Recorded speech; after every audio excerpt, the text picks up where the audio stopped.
Baik, kita ketemu lagi di teori bilangan dengan saya tentu saja.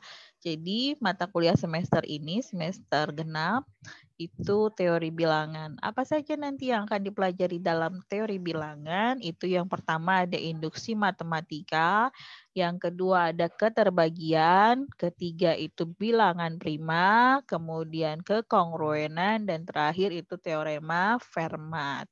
1 sampai 3 mungkin kita sudah pernah mengalaminya atau mengenal bahasan-bahasan ini waktu di SMA atau di SMP.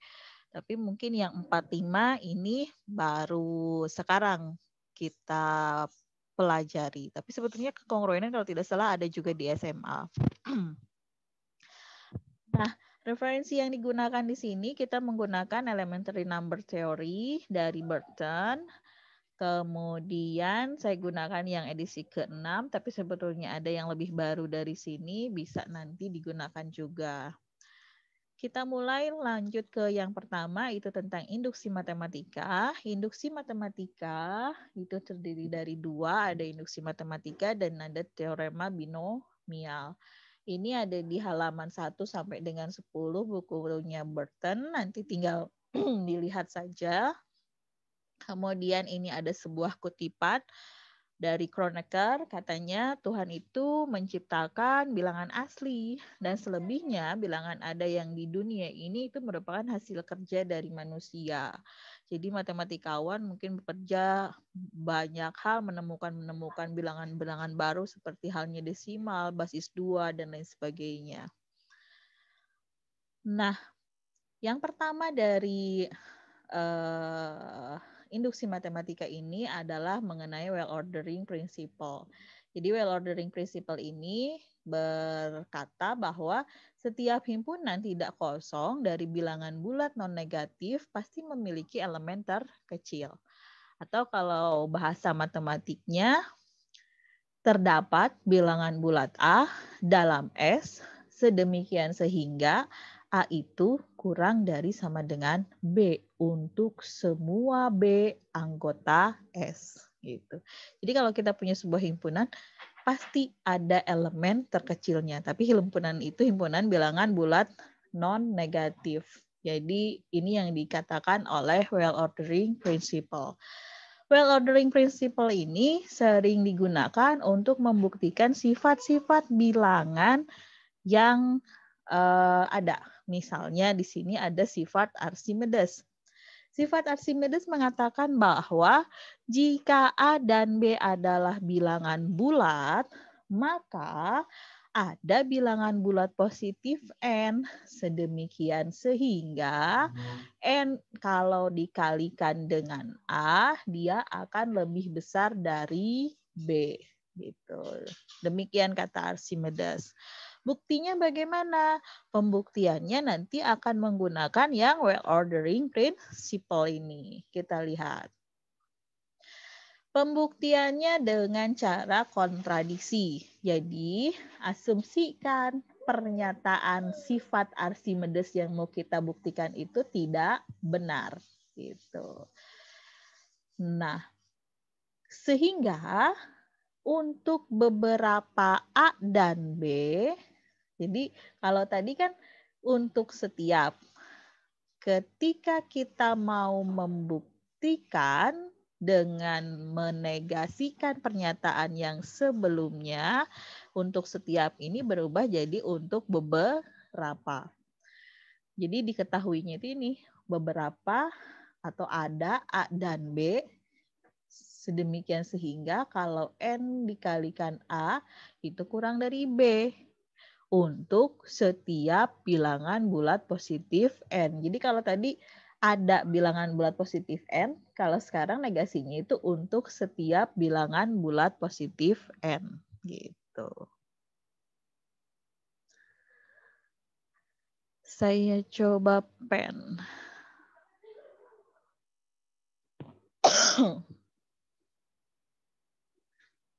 Oke.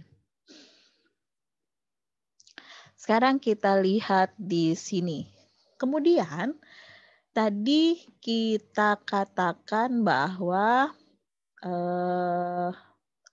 ada bilangan bulat A dan B.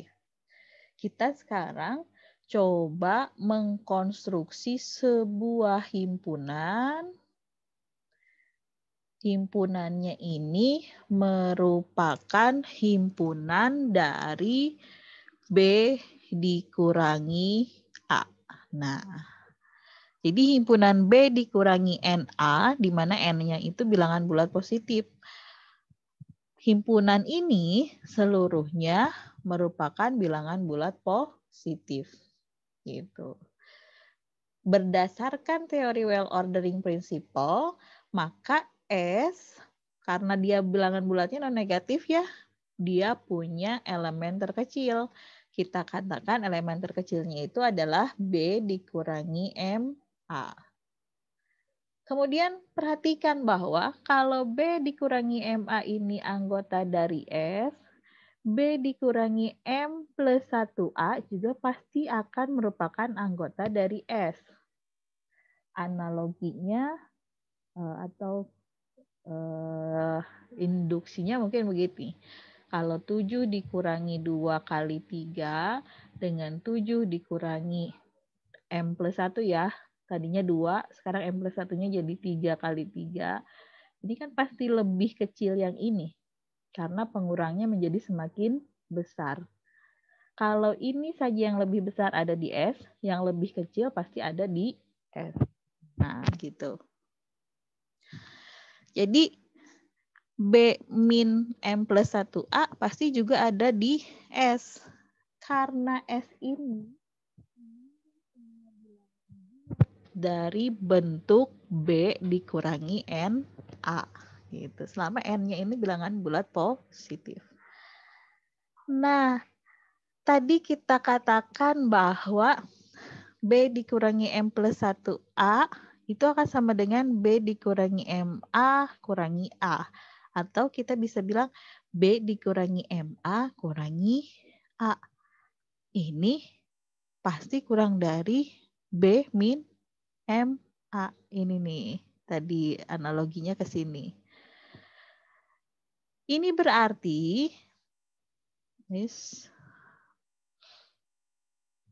ini artinya bahwa tadi kita katakan si B min A ini adalah elemen terkecil.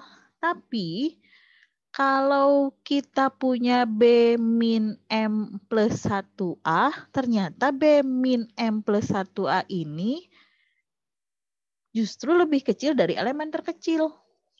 Artinya kita memisalkan sesuatu yang salah. Gitu. Jadi pemisalan yang tadi kita lakukan di sini ya salah. Satu sisi kita katakan di elemen terkecil, ternyata faktanya ketika kita tetapkan ini sebagai elemen terkecil, ada yang elemen lain yang lebih kecil gitu. Ini menyebabkan sebuah kontradiksi. Artinya asumsi yang tadi yang di awal itu salah. Asumsi di awal kan kita mengatakan pernyataan tidak benar. Dengan demikian pernyataan sifat Archimedes itu terbukti benar.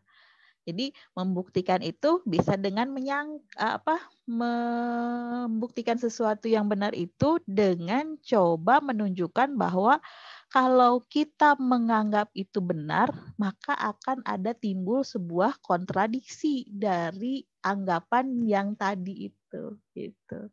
Akhirnya anggapan yang kita gunakan itu tidak valid. Ya berarti kalau tidak valid, sebetulnya pernyataan yang awal yang kita katakan tidak benar, itu adalah benar. Ini kontradiksi. Berikutnya adalah mengenai induksi matematikanya itu sendiri. Jadi, first principle of finite induction. Dia punya dua sifat. Misalkan S ini adalah himpunan bilangan bulat positif dengan sifat berikut. Jadi sifatnya itu yang pertama adalah 1 anggota S. Yang kedua, jika K dalam S, jika K anggota S, maka K plus 1 juga adalah anggota S. Jika kedua ini benar, maka S ini adalah seluruh bilangan bulat. Gitu. Jadi ini first principle of finite induction. Jadi induksi matematika yang berhingga. Gitu. Nah, bukti dari teorema ini kita bisa menggunakan well ordering principle lagi. Caranya kita anggap ada bilangan bulat yang lainnya selain S. Jadi buktinya selalu menyangkal kebenaran, bukan kebenaran, menyangkal pernyataan yang mau kita buktikan gitu. Tadi kita katakan bahwa S seluruhnya adalah bilangan bulat. Kita coba buktikan dengan mencari kontradiksinya. Kalau kita anggap kontradiksinya atau negasi dari pernyataan ini benar, apa akibatnya gitu. Kalau akibatnya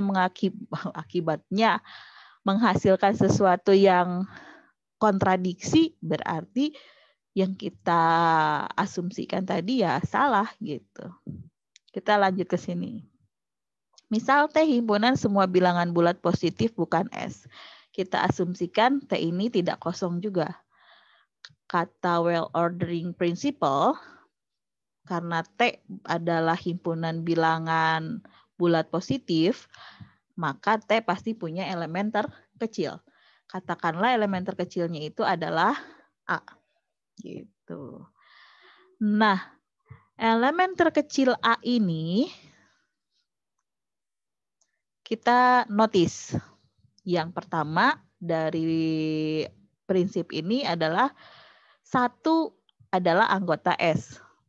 Maka karena A elemen terkecil berarti A ini lebih besar dari 1. A ini anggota T. Kalau 1 ini anggota S. T ini bilangan bulat positif yang bukan S. Gitu. Nah, A lebih besar dari 1, maka kita lihat A dikurangi 1 pasti kurang dari A kan ya? Nah, A kurangi 1 pasti lebih besar dari 0. Kenapa? Karena si bilangan A ini ada di T. Dan T ini bilangan bulat positif. Gitu.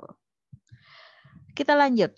Karena A adalah bilangan bulat positif yang terkecil di T, lalu ada lagi di sini kontradiksi. Tadi dikatakan dia bilangan bulat terkecil di T-nya itu adalah A. Kemudian ada A negatif 1 yang lebih kecil dari A. Berarti ini bukan anggota T kalau begitu. Gitu. A dikurangi 1 ini bukan anggota T. Kalau dia bukan anggota T, berarti dia akan ada di S. Gitu. Nah, jika si A-1 ini ada di S, maka A-1 ini kalau ditambah dengan 1 kan ada di S juga ya. Dia akan sama dengan anggota S juga. Ini kalau ditambah 1, ini kan anggota S yang A-1-nya. Kemudian 1 juga anggota S. Kalau dijumlahkan, ini pasti akan ada di S. Dan ini kalau dijumlahkan adalah sama dengan A. Artinya A ini adalah anggota dari S. Padahal tadi kita katakan A itu elemen terkecil dari T. Dan T itu bukan anggota S. Jadi T itu himpunan yang bukan merupakan himpunan S. Jadi ada kontradiksi. Artinya apa? Artinya bahwa si apa yang sudah kita katakan tadi di awal bahwa A bilangan bulat positif terkecil di T itu salah. Karena masih ada 1 di situ. Dan A itu karena A anggota S juga, dan S itu bilangan terkecilnya adalah 1, maka pernyataan ini salah. Gitu. Dengan demikian, tidak ada T sebetulnya. Semuanya semua bilangan bulat positif ini dimuat di S gitu. Jadi tidak ada himpunan semua bilangan positif yang lain yang selain S gitu dengan sifat-sifat tadi. Nah, sekarang aplikasi induksi matematika. Buktikan bahwa formulasi berikut ini adalah benar. Jadi kalau kita punya jumlah kuadrat seperti ini, maka formulasinya itu akan sama dengan ini. Gitu.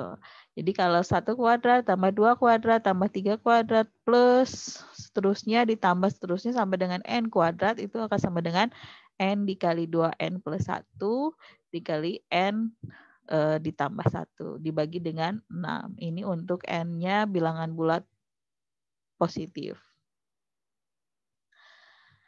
Kita mau menunjukkan formulasi ini benar menggunakan induksi matematik. Yang pertama, akan ditunjukkan bahwa formulasi ini benar untuk n sama dengan 1. Kita lihat ruas kiri dan ruas kanan. Ruas kiri n-nya 1, berarti kan dengan ini saja, 1 kuadrat ya sama dengan 1. Ruas kanan ini kita substitusikan untuk n sama dengan 1.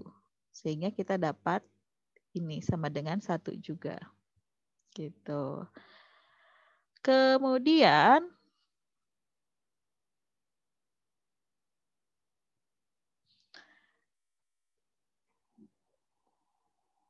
formulasi berarti benar karena ruas kiri dengan ruas kanan sama.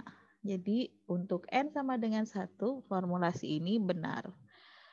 Lalu langkah yang kedua, jika untuk n sama dengan k kita asumsikan benar, jadi formulasi ini benar untuk n sama dengan k-nya bilangan bulat, maka kita harus menunjukkan bahwa formulasi juga benar untuk k selanjutnya, yaitu n sama dengan k plus 1. Gitu. Jadi kalau misal kita bahasakan, kita asumsikan ini benar. Nah, tadi kan n ya, sekarang n-nya ganti dengan k. Kita asumsikan ini benar. Kita mau tunjukkan kalau n sama dengan k plus 1 juga benar. Caranya bagaimana? Kita lihat di sini. Kita coba tambahkan kedua ruas dengan k ditambah 1 kuadrat. Gitu. Ruas kiri kita tambahkan, ruas kanan juga kita tambahkan. Ruas kiri kita simpan dulu. Nah, ruas kanan ini kita lihat di sini. K dikali 2K plus 1, kemudian dikalikan dengan K plus 1.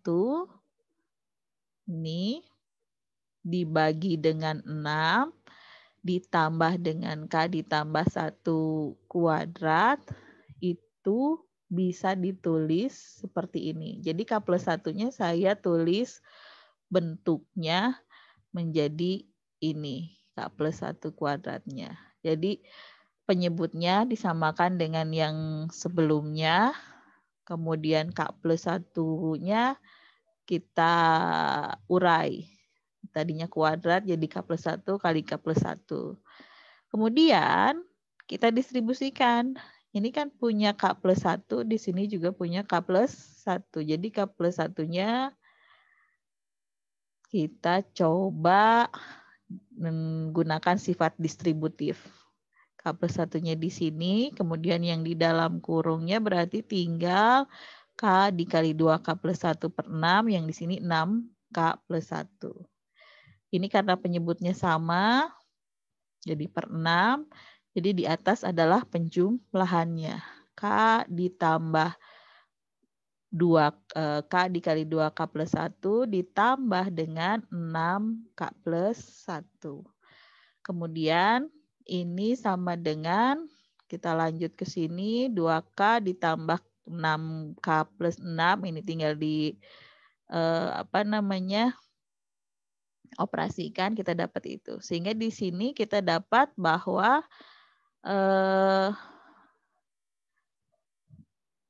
K plus 1 itu akan sama dengan 2K kuadrat ditambah 7K ditambah 6 per 6 lagi. Nah, yang ini persamaan kuadrat 2K kuadrat ditambah 7K plus 6, kita faktorkan. Ini 2K, di sini K, gitu kan ya.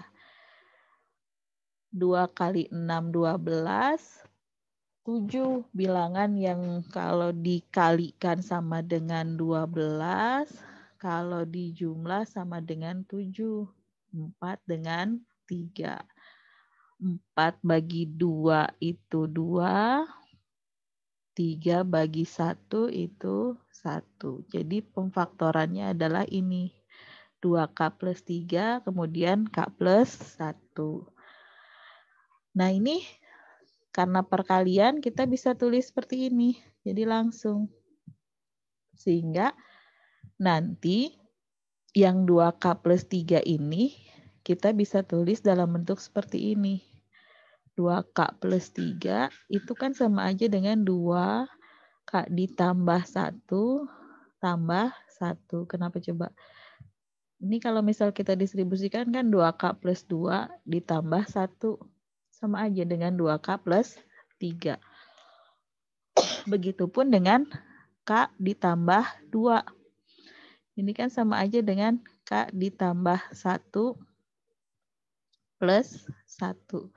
Jadi intinya nanti kita ingin lihat bahwa formulasi yang N dikali 2N plus 1 dikali N plus 1 itu juga berlaku untuk N-nya sama dengan K plus 1.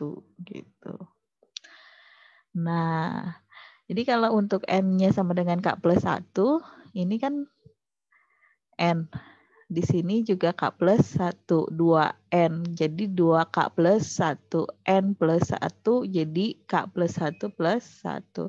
Dengan kata lain, formulasi ini benar untuk N sama dengan 1. Karena pernyataan A dan B terbukti benar, maka formulasi benar untuk setiap N. Gitu.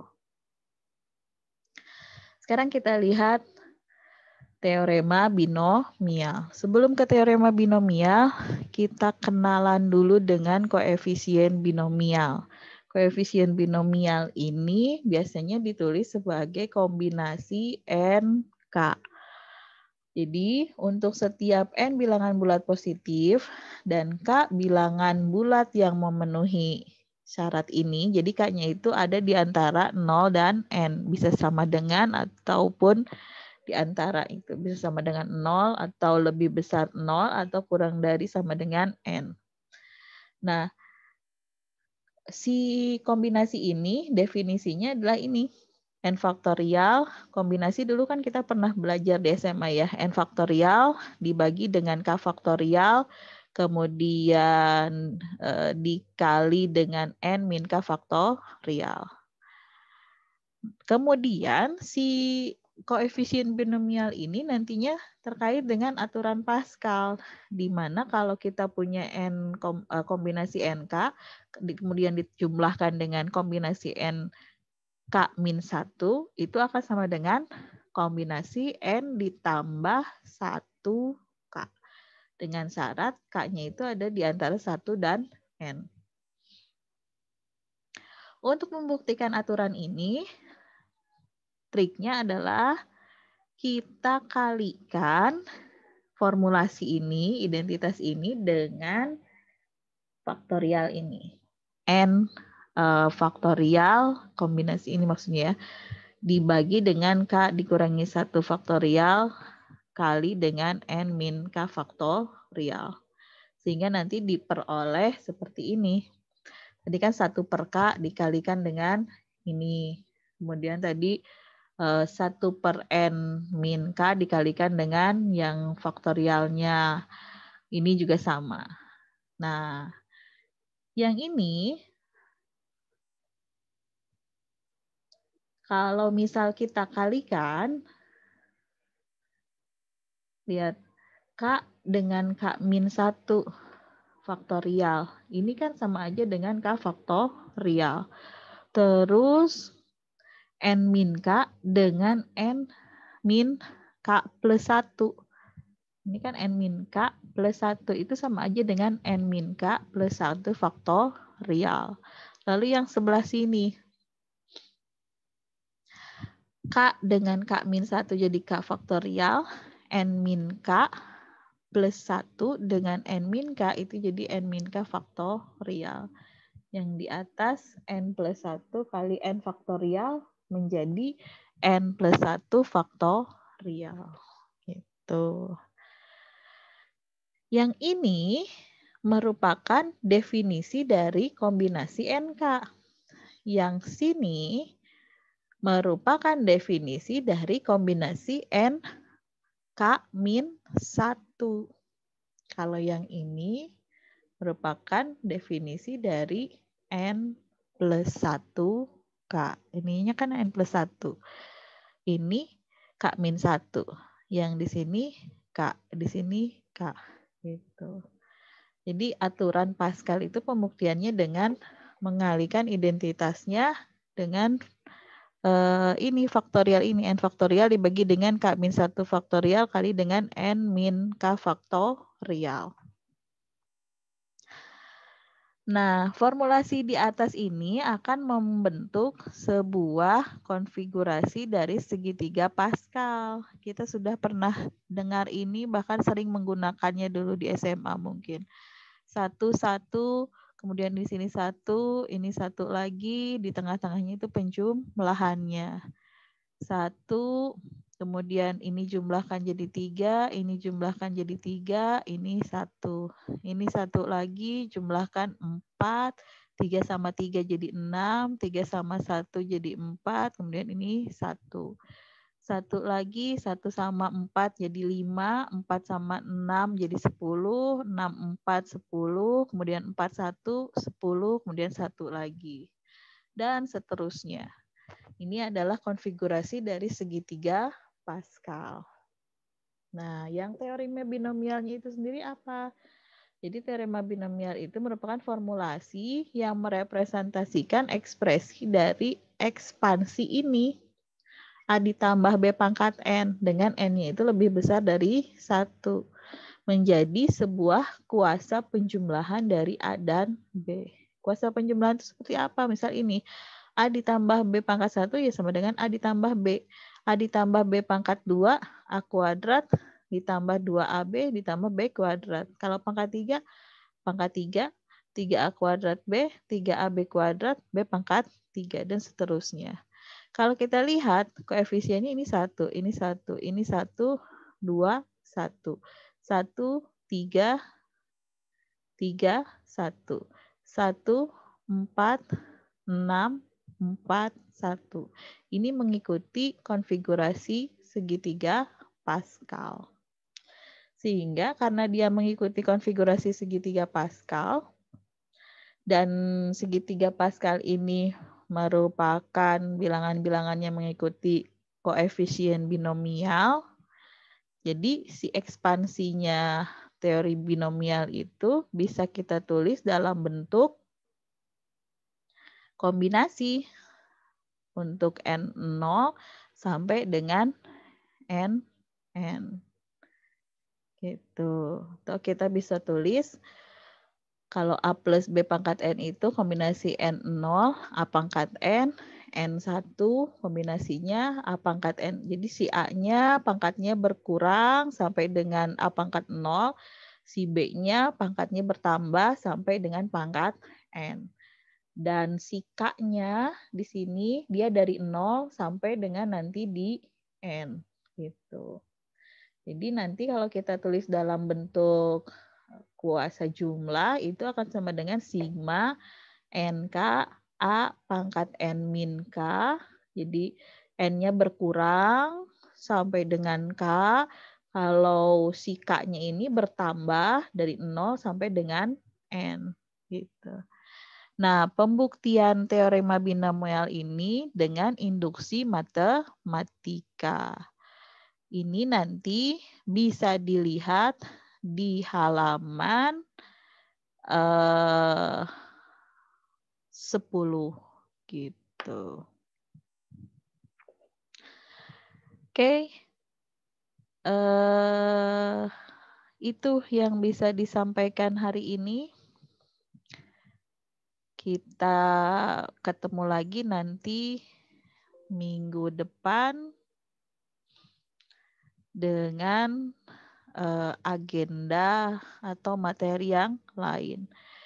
Jangan lupa buku ini dibaca. Jadi bukunya nanti saya kirimkan di Google Classroom. Di sini banyak pembuktian-pembuktian selain tadi yang sudah disampaikan. Termasuk di dalamnya adalah membuktikan ini, ekspresi ini. Jadi kalau tadi kita membuktikan mengenai yang 1 kuadrat sampai dengan 2N gitu ya. Kalau sekarang di sini, oke, draw formatnya. Oke. Di sini pembuktiannya untuk yang 2N dikurangi 1. Dia akan sama dengan 2 pangkat N dikurangi 1 katanya. Pembuktiannya itu dengan induksi matematis juga sama. Gitu. Kita lihat sini.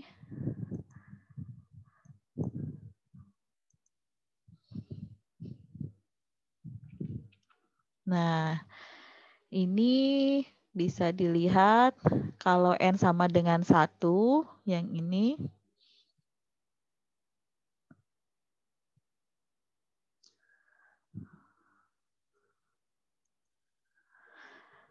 Kalau N-nya sama dengan 1, maka katanya is certainly true. Kenapa bisa sampai betul? Kan kita punya 1 yang ini berarti ya sama dengan 1 karena dia nggak dipangkatkan.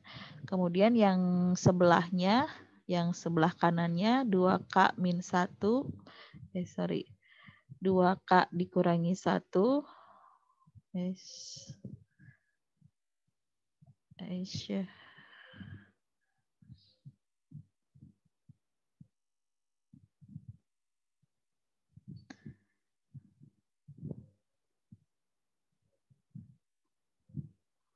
Oke.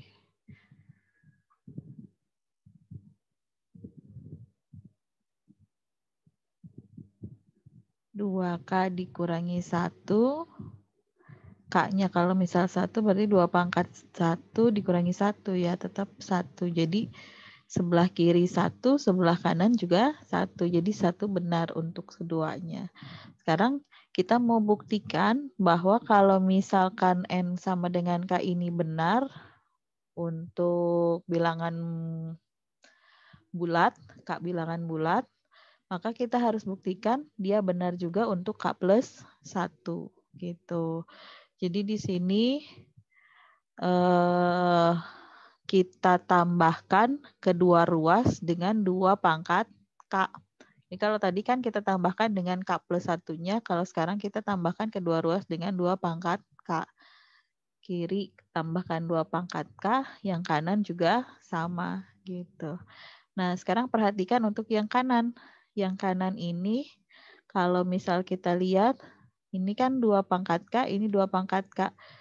Kita bisa tulis sebagai 2 kali 2 pangkat K. Ini dikurangi 1. 2 kali 2 pangkat K itu kan sama aja dengan 2 K plus 1 min 1. Jadi kalau misal N-nya diganti menjadi K plus 1, yang tadinya berbentuk 2N min 1 gitu kan ya. 2N min 1. Kalau dia jadi 2K plus 1, berarti formulasi ini masih tetap bertahan benar gitu, tidak mengubah. Nah, Dengan demikian, formulasi yang kita punya itu adalah benar. Gitu. Oke, hari ini sampai di sini dulu. Saya sudah ngomong ini berapa kali. Terima kasih. Kita ketemu lagi minggu depan dengan materi berikutnya. Selamat belajar.